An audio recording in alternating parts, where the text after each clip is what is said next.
ওই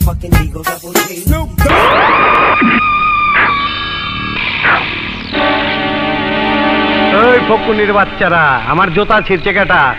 পরে আমি দেখবার আইছি। আমি তোর জুতা ছিঁড়েছি? আরে তোর তো কপাল ভালো, তুই আসিস নি, তাহলে জুতার মতো তোকেও ছিঁড়ে ফেলতাম। দেখ, আমাকে ভালো করে দেখ।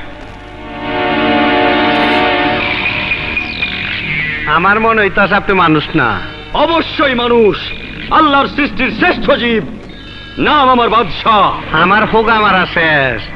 আপনার নাম যদি হয় বাদশাহ, তাহলে আমার নাম কি হওয়া উচিত?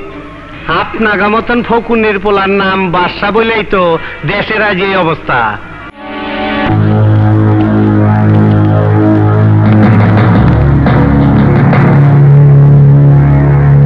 ওই মামদার পোলারা দেখবার পাস নাই?